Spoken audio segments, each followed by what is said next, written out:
사사시대. 사사시대는 이스라엘 백성들이 애굽에서 430년 살고 이제 출애굽해가지고 홍해 건너서 출애굽해서 40년간 광야에서 헤매잖아요. 그리고 나서 이제 가나안 땅 들어가죠. 여호수아가 대장이 돼서 가나안 땅 들어가서 바로 왕을 세우고 뭐 정부가 형성된 게 아니죠. 한 300여 년 그냥 왕 없이 갑니다. 그 한 300여 년 동안 필요할 때마다 뭐 백성들 뭐 재판해야 된다든지 아니면은 외적이 침입해 온다든지 이럴 때는 뭔가 이 리더가 필요하죠. 그럴 때 하나님께서 그때마다 세우는 리더가 사사라고 하죠. 사사. 옛날 우리 성경에 판관기, 재판관 할 때 판관. 그래서 뭐 영어 저지 이렇게 돼 있죠. 그래서 이 사사 시대 여자들 뭐 실로 노예와 비슷했습니다. 아무런 뭐 권리 주장을 할 수가 없었던 시대죠. 예수님 당시에만 해도 유대인들은요 아침에 일어나면 3가지 감사의 기도를 드렸습니다. 이게 뭐냐 하면 첫 번째는요 이방인으로 태어나지 않은 것이 감사하다는 거예요. 두 번째는 여자로 태어나지 않은 게 감사하다는 기도를 드렸어요. 유대인들, 남성 유대인들이. 그리고 세 번째는 종으로 태어나지 않은 것이 감사하다. 이런 기도를 아침에 일어나면 계속 드렸다는 거죠. 근데 그러한 사사시대에 민족의 지도자로 일어나서 나라를 지켜낸 여자 사사가 있었습니다. 여자 사사가 한 12명에서 뭐 한 14명, 사무엘까지 보면 한 14명으로 볼 수 있죠. 그 여자 사사가 누구냐? 바로 오늘 나오는 드보라입니다. 드보라. 그래서 이 드보라를 사모하고 존경하고 해서 교회의 여신도 조직의 이름들에 드보라 여신도회 뭐 이런 게 많잖아요. 당시에 이스라엘은 가나안 땅의 하솔 지역의 왕, 가나안의 왕이라고 되어 있죠. 바로 야빈이라고 하는 왕이 통치하고 있었고 지금 이스라엘을 지배하고 있습니다. 범죄한 이스라엘 백성들이 다시 회개하고 하나님께로 돌아오게 하기 위해서 하나님께서는요 이런 그 침입해 와서 이렇게 부르짖게 만드시죠. 힘든 고난의 시간을 주십니다. 그래서 가나안 왕 야빈의 지배를 받게 하셨습니다. 무려 20년 동안이라고 했죠. 가나안 왕 야빈의 수하에는 시스라라고 하는 군대 장관이 있습니다. 소문난 아주 위대한 군대 장관이 있었고요. 그의 군대는 철병거가 900승이라고 했습니다. 철병거가 900승이다. 그러면 요즘으로 치면은 탱크가 900대 있다는 뜻입니다. 이런 가나안 왕에 대항해서 드보라라고 하는 여인이 전쟁을 시작했습니다. 상상할 수 없는 일이죠. 사람의 눈으로 볼 때 이거는 되지 않는 일입니다. 엄두 안 납니다. 어리석게 보입니다. 근데 여인이 나서서 이 일을 하겠다는 거죠. 자, 그렇다면 무엇이 이 드보라를 이렇게 용감하게 나서도록 만들었냐 하는 겁니다. 우리는 오늘 본문 말씀에서 한 3가지 정도 그 이유를 찾아볼 수 있습니다. 첫 번째는요, 드보라가 하나님의 음성을 들었기 때문에 용감하게 나설 수 있었습니다. 4절 말씀을 한번 보십시오. 4절.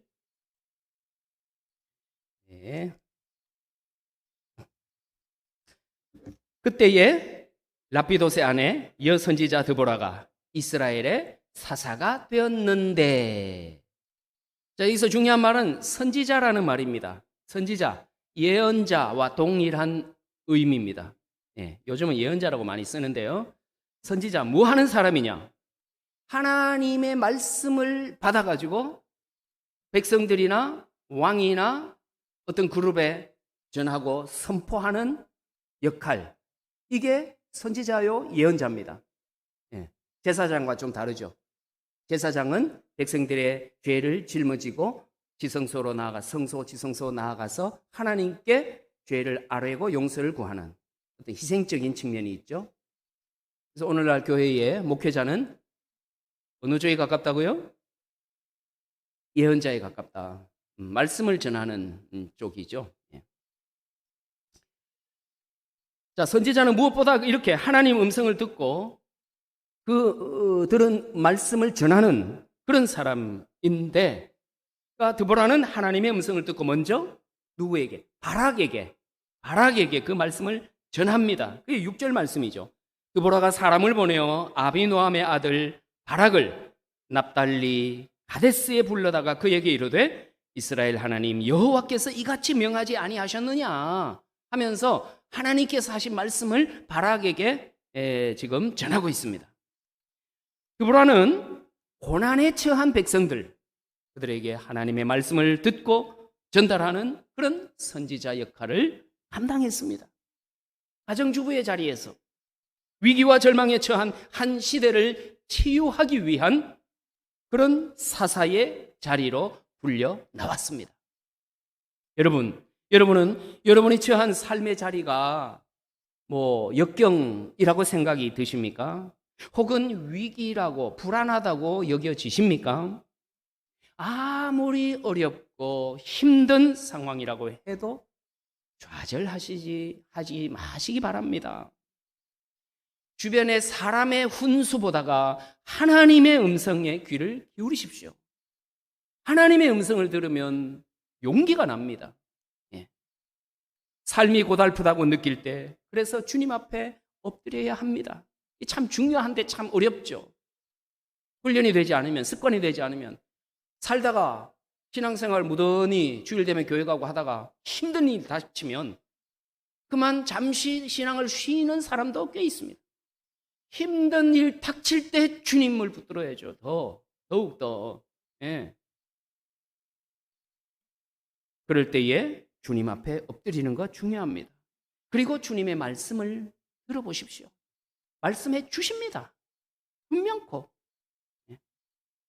여인 드보라가 불가능에 도전할 수 있었던 첫 번째 이유, 바로 하나님의 음성 들었기 때문입니다. 두 번째는요, 어떻게 그렇게 용감하게 나설 수 있었냐? 두 번째는 하나님께서 승리하게 해 주실 거라고 확신했기 때문입니다. 7절 말씀을 보십시오. 드보라가 바락에게 전하는 하나님의 말씀입니다.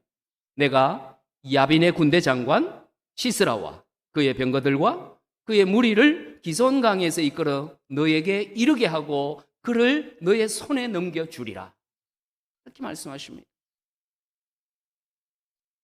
드보라는 자신이 들은 하나님의 말씀을 확신하며 승리의 확신을 바락에게 전하고 있는 겁니다. 예수님께서는 병자를 고치시면서 종종 믿음대로 되라 이런 말씀을 하셨죠. 믿음대로 될지어다. 그렇습니다. 하나님이 주신 소망을 믿음으로 바라는 것은 그 소망을 이루는 길이 되는 줄로 믿습니다. 하나님이 주신 소망을 믿음으로 바라는 것. 주시면 좋고 이루어 주시면 안 그러면 그만이고, 이게 아니고 주신 그 소망을 믿음으로 바라면 그 소망 이루는 길이 된다는 거죠. 훌륭한 그리스도인의 작가이면서 세계적인 기업 경영 강연자 지그 지글러, 이름도 참 희한하죠. 지그 지글러라고 하는 분이 다음과 같은 그분에게 이런 일화가 있어서 소개된 게 있습니다. 어느 날 한 직장 여성이 지글러 씨를 찾아왔습니다. 이제 그런 기업 경영에 관한 강연을 하는 분이니까 어드바이스 얻으려고 온 거죠. 그래서 위로와 지지를 기대하면서 이 여인이 찾아왔거든요. 그러면서 막 자기 직장에 대해서 불평을 막 늘어놓습니다. 일하는 게 그냥 너무 힘들고, 그냥 대우는 시원찮고, 직장 사람들 다 이상하고, 인간성 나쁘고, 막 투덜투덜 나쁜 거 다 얘기하는 겁니다. 다 들은 후에 지글러 씨가 이렇게 말했습니다. 내가 보기에 아가씨의 환경은 앞으로 더 나빠질 것 같습니다. 앞으로 큰 일이 닥칠 위험이 있습니다. 이러는 거예요. 자기 편이 되어가지고 위로해 주기를 기대했는데 도리어 혹을 붙인 꼴이 되었습니다. 지글러 씨는 계속해서 말을 합니다. 아가씨는 직장과 동료들 싫어하고 있습니다. 맞죠? 맞습니다. 저는 정말 직장이 너무 지긋지긋하고 동료들 꼴도 보기 싫습니다. 그것이 문제입니다. 아가씨가 직장을 싫어한다면 직장도 아가씨를 싫어할 겁니다. 아가씨가 동료를 싫어한다면 동료들도 아가씨를 싫어할 겁니다. 성경이 이를 확인해 줍니다. 남에게 대접을 받고자 하는 대로 너희도 남을 대접하라. 황금율이죠. 아가씨의 삶이 바뀌려면 한 가지 방법밖에 없습니다. 직장을 좋아하는 것을 배워야 하고 동료들을 좋아하는 것을 배워야 합니다. 그러면서 종이와 펜을 준비시키고 직장에서 감사한 거 있으면 적어보게 했습니다. 그 아가씨가 펄펄 뛰면서 말합니다. 좋은 게 하나도 없는데 뭘 어떻게 감사할 수가 있습니까? 지글레시가 물었죠. 직장에서 월급은 받으시죠? 네. 월급 받는 거 싫습니까? 좋으면 종이에 적으십시오. 휴가 때 쉴 수 있는 것이 좋지 않습니까? 이것도 좋으면 쓰십시오. 또 뭐 없습니까? 그 여성은요, 한참 생각하다가 미소를 지으면서 말했습니다. 저희 집이 직장에서 가까워서 출퇴근하기가 참 좋습니다. 쓰다 보니까, 그렇게 하나하나 쓰다 보니까 무려 20가지가 넘었습니다. 감사할 것들이. 이렇게 좋은 것, 감사한 것을 바라보면 직장이 좋아지고 동료가 좋아지게 됩니다. 우리 주변의 환경, 사물, 사람들 다 보는 관점과 시각에 따라서 좋게 보이기도 하고 나쁘게 보일 수도 있습니다. 미국의 윌리엄 제임스라는 철학자는 이런 명언을 남겼습니다. 행복한 사람이 되고 싶습니까? 그러면 행복한 사람처럼 사고하십시오. 행복한 사람처럼 행동하십시오. 그러면 행복한 사람이 된다는 것이죠. 이 말을 바꾸어서 말하면 이렇게 될 수 있죠. 불행한 사람이 되고 싶습니까? 그러면 불행한 사람처럼 사고하십시오. 그렇게 생각하라는 거예요. 불행한 사람처럼. 불행한 사람처럼 행동하십시오. 그러면 불행한 사람이 될 겁니다. 마르다와 마리아에게 최대의 절망이 닥쳤습니다. 오빠 나사로가 죽은 거죠. 이 절망의 자리에 예수님께서 오셔서 죽은 나사로를 일으키기 직전에 이렇게 말씀하셨습니다. 네가 믿으면 하나님의 영광을 보리라. 아멘. 자, 여기에 두 가지 중요한 단어가 나오죠. 믿으면 보리라. 네? 믿으면 보리라. 순서를 잘 봐야 돼요. 순서를. 믿는 게 먼저고 보는 게 나중입니다. 그런데 우리는 자꾸 이 순서를 바꾸려고 합니다. 보여주십시오. 그러면 믿겠습니다. 이거잖아요. 우리는. 보여주십시오. 믿겠습니다. 주변 환경이 좋아진다면 제가 그때 믿겠습니다. 아직은 형편이 이렇고 저렇고 뭐 이래서. 뭐 믿음 없는 사람은 어쩔 수가 없죠. 네. 그 순서 바꿀 수 없죠. 믿음이 없는 사람. 좋은 결과가 나타나면 감사하겠습니다. 그러나 주님이 마르다와 마리아에게 하신 말씀은, 이 말씀, 내가 믿으면 영광을, 하나님 영광 보리라 하는 말씀은 이런 의미예요. 아직 나사로가 일어나지 않았어도 먼저 믿을 수 있느냐? 믿음의 눈으로 살아난 나사로를 볼 수 있느냐? 믿음의 눈으로 좋아진 환경을 볼 수 있느냐? 믿음으로 너의 장래를 볼 수 있느냐? 너희가 믿으면 하나님의 영광을 보리라. 아멘. 우리를 둘러싸고 있는 어둠과 안개 속에 헤매는 것 같은 그런 상황에서도 주님이 주실 승리를 먼저 믿으시기 바랍니다. 물론 그 이전에 기도하면서 하나님의 음성을 들어야 또 그런 확신이 생기겠죠.